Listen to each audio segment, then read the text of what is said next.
Hi friends of JM Pro TV, welcome again to another conversation, and this time we have the pleasure to have in camera Adrian Parra. Adrian Parra is the Executive Director of the organization Youth Outright, and today we're going to talk about COVID-19, LGBTQ, Latinx community. But let's start knowing more about Adrian. Hey Adrian, how are you? Hey, I'm doing pretty good.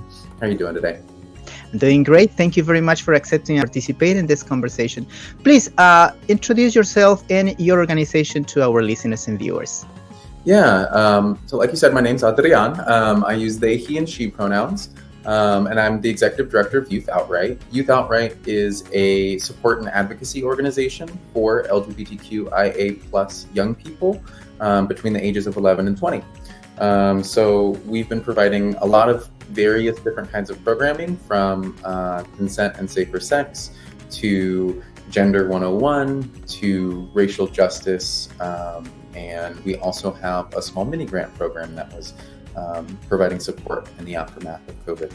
So in this COVID-19 time that we're living now, so Latinx, LGBTQ community is suffering the struggles of this pandemic in a special hard way.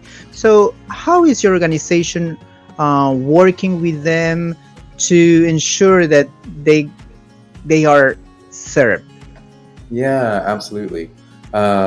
So, we have some brown and black young folks who we ask specifically, like, what do you need? What kind of support is necessary for you? And we try to stay in communication with them, right?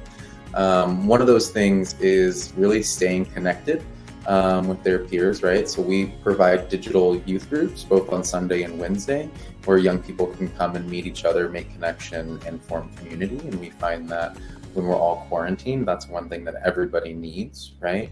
And beyond that, also, like I mentioned, we had a mini grant program, the Direct Youth Payment Program, which is currently on pause, but we're looking for more sustainable funding. That was providing mini grants to folks who were either currently homeless or in danger of becoming homeless, and that went to predominantly brown and black folks here in Western North Carolina. So in addition to community building programs and direct payments to young folks, we also provide racial justice programming and organizing training. We just held our first direct action training a couple of weeks ago, teaching young folks about how they can organize and advocate for change within their own communities.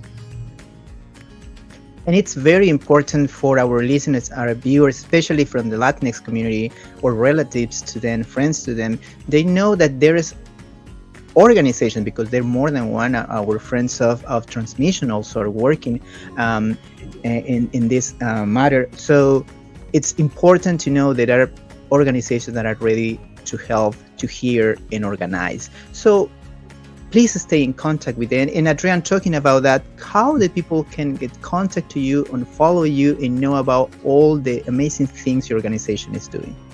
Yeah, if people want to know more about Youth Outright and just get updates, I'd suggest that you check us out on Facebook and Instagram. Give us a like and a follow. We send out weekly updates with youth programs, usually on Tuesdays. And that's just the best way to stay in touch. And yeah. Well, thank you very much, Adrian, for this conversation. We hope to have you again in this program. I would love that. I appreciate your time, Julio. Okay, thank you very much. It was Adrian Parra, Executive Director of the organization Youth Outright.